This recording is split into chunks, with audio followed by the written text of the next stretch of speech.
Morning, cuz. Baldy. Morning. What's up, Bionic Man? Let's see what is up. Temperature's high. Getting ready to head to the Dolphins OTA today. Go see Tua throw it around the yard. Go check out OBJ. See how he looks in a Dolphin uniform. You know, just the basic stuff. That's fantastic. You can't stray too far from football, man. No. You're in Lauderdale. Thinking Baldy go Beats today. OTAs. Football's always first, then vacation. You got to take care of your business first, cuz. It'll be 94 today. It feels like training camp. Bring your sponge underwear. Wring it out a few times.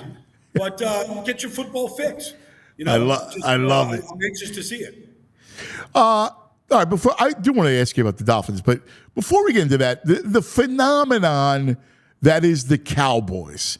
And it's interesting because, it's May, football turns quiet now for a while. We have OTAs, and then, of course, things will get amped up again in July during training camp. So the Texas Rangers are coming to town, right, to play the red-hot Phillies.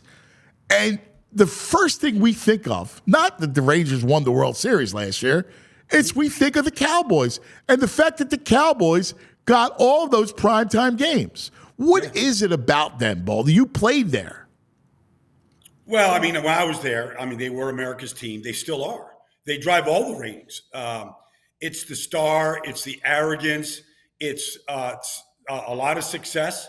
And then, you either love them or you hate them. It's the ultimate Shakespearean story.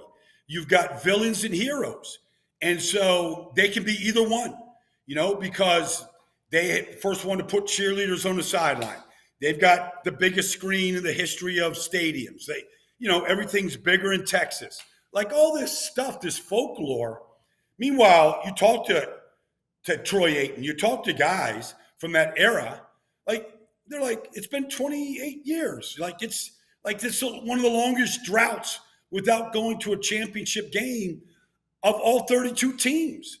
But yet they still get all of the attention and they still drive all of the ratings. They do.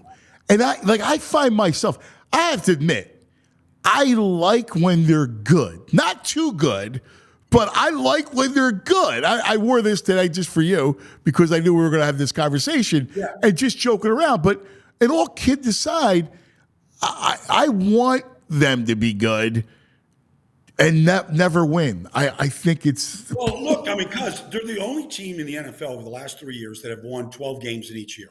Yeah. They're the winningest, over the last 3 years, they're the winningest franchise in the regular season in the NFL. Yeah. And then they have these gut-wrenching losses where, what Green Bay did to them, they just, emasculated them, in front of their home fans. And that was amazing. At home, divisional round, right? You had the bye week, and then you get smacked. You get smacked, and then you see a kid in Jordan Love making basically, his debut in the playoffs, and he shows up your $40 million quarterback and outplays him in every way that you can outplay him. And so the year before, it was the 49ers and Brock Purdy. They've had just gut-wrenching home losses. And so, look, I like and I respect Jerry Jones. Jerry is now 82 years old. He turns 82 in August. I remember I went to his 60th birthday party back in 2002. So he's 82. Wow. I don't know how much longer Jerry has to be in control and to try and get back to the winning, the championship level ways. Because there's some organizations in this whole business, Pittsburgh, Dallas, some teams, San Francisco, they're just measured by Lombardi trophies. And the Cowboys are so far away from that. But part of the success and part of the ratings is people don't even want to see him good. They just want to see him kicked. They just want to see him just rolled down highway, I-20 like a tumbleweed. So that there's a lot of that emotion that goes with it. Yeah, it was funny. And, there's those different eras of the Cowboys, right? So when I'm a little boy, that I remember, my first memories of them was Thanksgiving and then playing the Steelers in the Super Bowl in whatever it was, 78. And I'm thinking about this, and there was that like pristine. They were everything that was good about the NFL, right? And the Eagles were just getting good. They were about to play in the Super Bowl. But I remember at that point, like in the Raiders, more like either the Cowboys were like the good guys and the Raiders were like the villains. And I remember liking the Raiders more because, like, I'm like, they're at least cool. Like, these Cowboys they're our division. We hated them. And it was funny. Now the Cowboys are hero and villain. Yeah, they're both. No, it's a melodrama. I mean, you find yourself cheering and hating and cheering to hate and cheering to like, come on, Dak, let's get, one more touchdown, a CD here. Like it's never going to, I don't think it's going to change. Football is king in Texas. It's the most important thing there. Anybody that ever lives there, raise your kids there. Football is everything. Now, the Rangers are coming to town, the Mavericks and Luka and Kyrie and the Stars. I mean, it's an awesome run, in the Metro, we call the Metroplex back in Texas there. It's an awesome run for the Metroplex right now. And they support the other sports. Like I've been to tons of Maverick games over the years. And they were pretty good. Dick Motta was a coach, and they were pretty good back then. Wow, but Luka, Rolando Blackman. Yes, and Butch Davis. Some of these Brad Davis and Rolando Blackman were the backcourt. I could go back in time, but Detlef Schrempf was one of their first round picks. Bill Wennington, on and on and on. Nothing, but none of that really matters. It's still about the Cowboys at this point. So, all right, I got so many things. I don't want to gloss over this. You said you were at Jerry Jones's 60th birthday party. Yeah. What in the world was that like? So the reason why I was there was in 2002, my partner was Pat Summerall. So Pat came out of retirement. Madden went to Monday Night Football. Pat was initially retired, came out, didn't want to retire. So they want to put him with a good good production crew. So they put him with me and this Bob Stenner, Sandy Grossman, like the best production team of all time.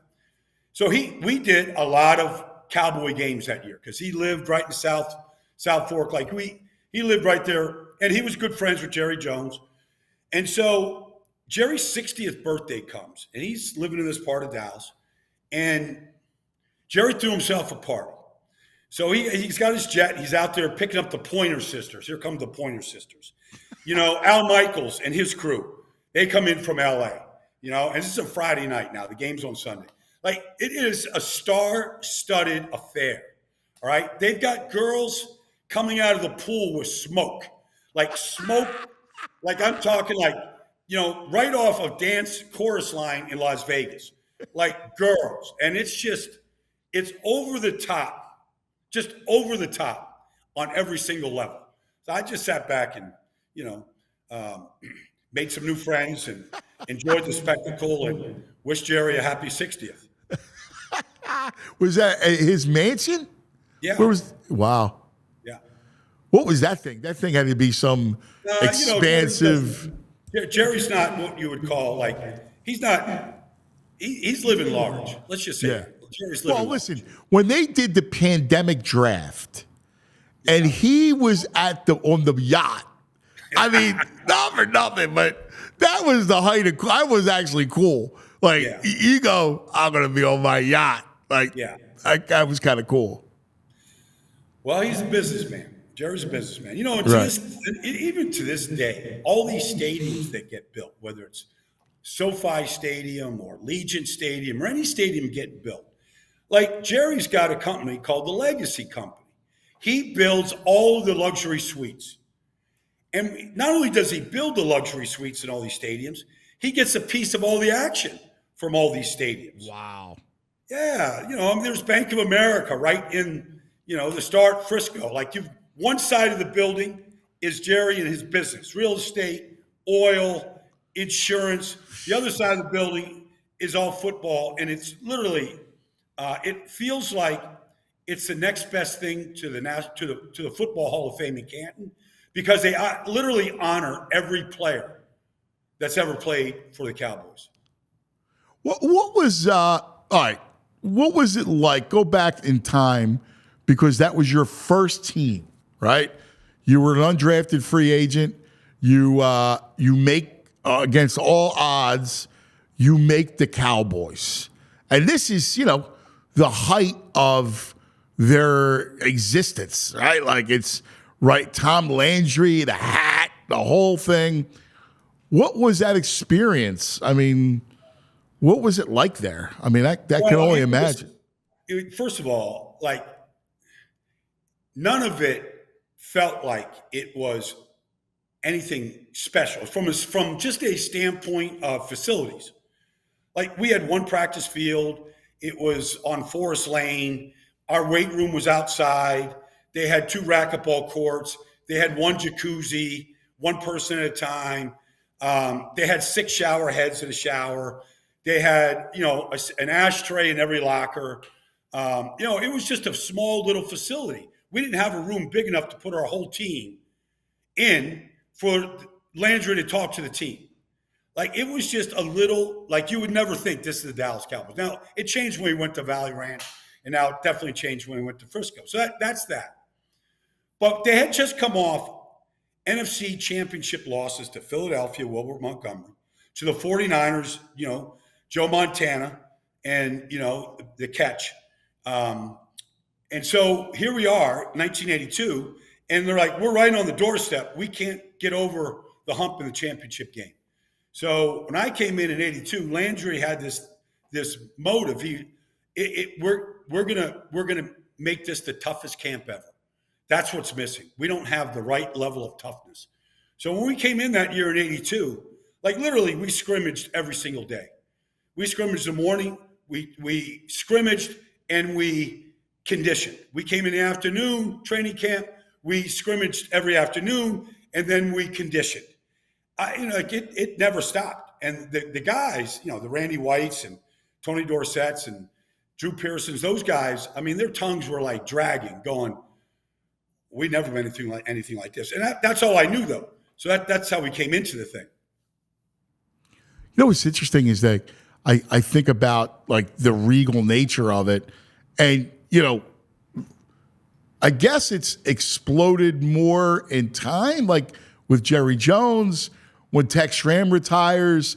But like, I guess you were in the middle of that, in between that, because it's pre-Jimmy Johnson, right? So when Jimmy Johnson comes in is when it takes the next kind of level, right?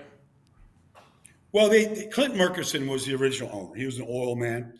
And, he ran it like a business. And so Tex Schramm came in and, and he ran the business side, and Gil Brandt did the personnel, and Landry did football. And then Clint was getting older. He sold it to a guy, a car dealer at a College Station, big donor to Texas A&M, Bum Bright. And he took over.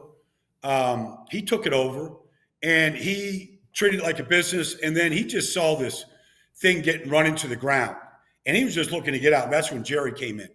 Jerry came in and brought Jimmy with him in 1989. Aikman was his first pick, 1 of 15. And, Jimmy will tell you that those were dark days. And they were, that's when they ended up the next year trading Herschel Walker. And, and then Jimmy just took over the draft. Like that was his baby. He was going to build this roster. And within 2 years, like he built up the best roster in the entire NFL. Who in your career, right? If you looked at the greatest football men, all right? Now, Jimmy Johnson, you just mentioned, right? Because I think Harbaugh is one of those guys. Like, I think Jim Harbaugh will go to the Chargers, and he will rebuild the Chargers in 2 years and they'll be a contender. Yeah. If I said to you that, like, the list of 10, the greatest football minds. Now, that would include building a roster, coaching it, like a Belichick, but Belichick failed at times as the GM. So if you were one owner and if you were an owner and you went, I need one guy other than yourself to do this thing, who is it? Well, Ozzie Newsome was as good as anybody that's ever done it. I mean, a Hall of Fame player, Hall of Fame general manager. And you look at all the guys that Ozzie has trained. Like, I'm going to go see my buddy Andy Weidel tonight with the Steelers. He's in town. He's got all these scouting meetings and whatnot. But Andy came up under Ozzie. Joe Douglas, running the Jets, came up under Ozzie. You look at the new GM of the Chargers. He came up under Ozzie. He trained these guys. You look at all the guys who are in Baltimore still to this day. How Ozzie left the Ravens, it just so happened that his last year there is the year that he also went back into the first round and drafted Lamar Jackson. I'm going to leave the franchise in good hands. I don't know that anybody has been better. But, George Young with the New York Giants, Parcells, George Young is up there, no doubt about it. The teams at Parcells, and they built with those Giant teams, whether it was Phil Simms and Lawrence Taylor and Pepper Johnson and that group, O.J. Anderson, that was Mark Bavaro. You look at their draft picks, how they drafted, what they drafted for Leonard Marshall. You just keep going through it. That was pretty strong. Look, I think Gil Brandt did a great job in Dallas. He had great success with free agents. Their thing of bringing in 100 plus free agents a year, letting them battle it out. It was the ultimate reality TV show. We'll battle it out. We'll cut them every day, but we'll find something that makes them stick. Drew Pearson, Billy Bates, myself, Mark Tuinei, Cornell Green, Rayfield Wright. Just on and on and on.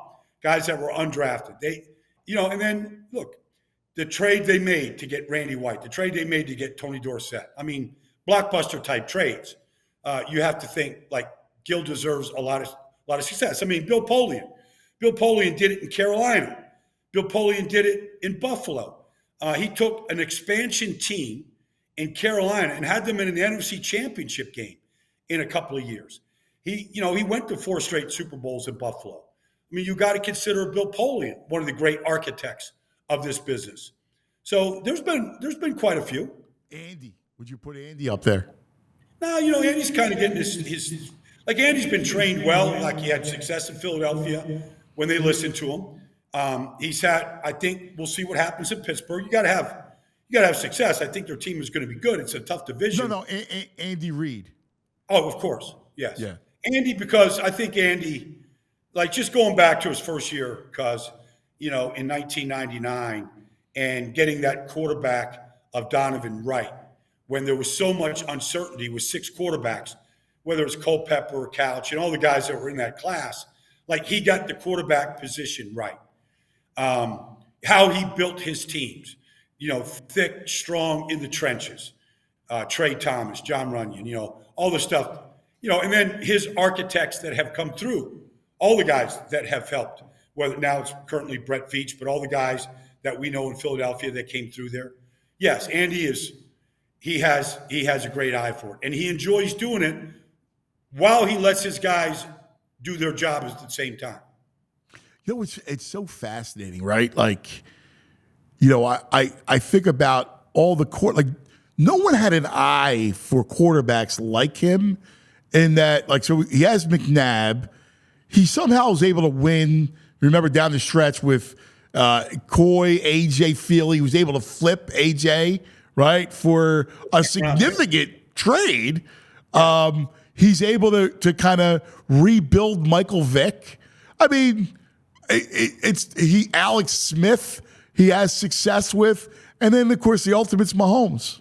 Yeah, no, Andy's been, he's going to go down as one of the greatest coaches, one of the greatest. Whenever he does decide to step away, you're never going to be able to tell the history of the NFL without talking about Andy Reid in so many different levels in Philadelphia and in Kansas City. Whether it's quarterbacks, whether it's who knew who Jimmy Johnson was? Jim Johnson. Who knew who Jim Johnson was when he brought him to be his defensive coordinator? Right. Steve Spagnuolo was on the street. He was coaching the Frankfurt Galaxy. Sean McDermott. He takes guys that nobody else is talking about. And you kind of wonder, you go, if some team wanted to just start over, let's just say nothing's working. I don't know. Pick a franchise. I don't want to badmouth any franchise. Let's just say Arizona. I think they're on the right track, but just say Arizona. Right. Like, if I was the owner of a team or if I was a new owner, like literally, I would move to Kansas City and shadow Andy for a year. And I would try to learn and glean whether it's how he conducts his coaches' meetings, how he decides on personnel decisions, what he's like at training camp, how he handles the off season, if they have great success, how he handles the success, like on and on and on. And then I would go, Andy, help me put my staff together. Tell me what to do. Like I wouldn't go through any of these other interview process anymore. Like I wouldn't listen to anybody else. I think I would sit down with Andy Reid. I'd shadow him for a year. Like let's just say Magic Johnson. You know what's funny? I told Josh Harris that he should do that. Yeah, exactly. So I was just saying I told him that. I go, dude, you guys should go. If I were you guys, I would go sit with Andy and Spags and go sit down and talk to them. Like if I had a franchise, that's what I would do. Yeah, I would try to. I wouldn't even listen to anybody else. I would try to basically steal Andy Reid's brain. Yeah. And I would literally take, at the end of every day being around him, just take prodigious notes and just keep filing. It could be something he said on the field when the team is just dragging ass. It could be something he said at halftime of a game, say Super Bowl 57, and they're down 10 to the Eagles. Like, what are we going to do? How are we going to fix this? I mean, it could be a player having a really hard time personally in his life, how Andy's pulling him into the meeting and sitting down and talking to him and saying and giving him the right response, like everything. Listen, I think you're like spot on. Has he passed Holmgren? Yes. Yeah. Mike had his day. Mike was a great coach. He put a great staff together in Green Bay. He duplicated that in Seattle to a great degree. Had great success in Seattle, went to a Super Bowl, didn't win it against Pittsburgh. But Mike was a great football mind, and Andy owes a great deal of his success to Mike. I mean, obviously go to San Francisco State, go coach, get started, do this, two BYU guys. But yeah, I think he has surpassed him here with his, 3 Super Bowl wins now, MVPs, Mahomes. Like, look, Mike did it with Favre, and he's doing it with Mahomes. He's doing it to a greater degree with Mahomes. You think about this one aspect of one of the reasons why it's so difficult to repeat back-to-back champions is, you have 5 fewer weeks in the offseason than every other team. Now, you just compound that over 2 years. You now have 10 fewer weeks to rest, recover, rebuild, look to the next year. Like, 10 weeks more than any other team out there right now. It's wild. It's wild. I love this kind of exercise. We started talking about the Cowboys, and then I wanted the idea, because I was thinking the same thing about Jimmy Johnson from Dallas and how he built it. And then when you bring up Ozzie Newsome, nobody knows about. Like, he was amazing in that he didn't care about fanfare, right? He didn't care about the public. It's unbelievable. It's uncanny, really. Well, he didn't want any credit. He didn't want to be in the public eye. He didn't feel it was his role. He didn't feel it was his role to stand up there and address the media. He didn't feel like it was like you saw Ozzie when they won the championship briefly in the locker room when they're holding up the trophy. And then as quickly as he could disappear, he would disappear. To this day, it's very interesting. He still goes to every home Raven game. He has his box, and I'm in the national radio box, and right next to me is Ozzie's box. And, Eric DeCosta's in there right now. But Ozzie sits down with literally a pen, a notepad, and a pair of binoculars, and he doesn't say a word the whole game. He doesn't stand up and cheer. Like, he comes and he sits down and he studies the game. He might take a note or two. It's not like he's flipping pages with notes, but he's got a pen and paper to write something down. He's still the same guy. I will never forget one year, I go out to minicamp, and they're having a practice out there, and the media's invited, and I'm walking out there, and I just hear this one little thing from Ozzie. He is like, Baldy, check out our 4th rounder. Let me know what you think. And it was this kid Barnes, Antoine Barnes. He was a 4th round pick. He actually had a decent little career before some injuries. But he's like, nobody's talking about this. Just keep your eye on this Antoine Barnes, see what you think. Just that. That's all. Like, not like he wasn't trying to blow smoke up the kid's ass. He wasn't trying to take credit for anything. Just put your eyes on him, see what you think. But like the one thing you talk to all these guys that went through there. His thing was, and this is uncommon, but if you believed in a guy, say Antoine Barnes back in the day, or just say Cooper DeJean this year, if you believed in a kid, then stand up there in the room and sell it, pound the table for the kid. We're gonna tell you why you're wrong, and you're gonna have to take it. But this is what is coming. But tell us why you believe in this kid. You went to school. You talked to all the people. You met the coach. You watched him practice, warm up. Sell me Cooper DeJean, and what we're not seeing. Like, I just think that helps develop scouts. You got to stand up in front of the room. You might be wrong. Right. You might be wrong. Brother. But you have that conviction. Yeah. Yeah. You're the greatest. Again, conviction. You speak with it. When you analyze the sport, nobody's better. We love you, brother. Thanks, guys. All right, buddy.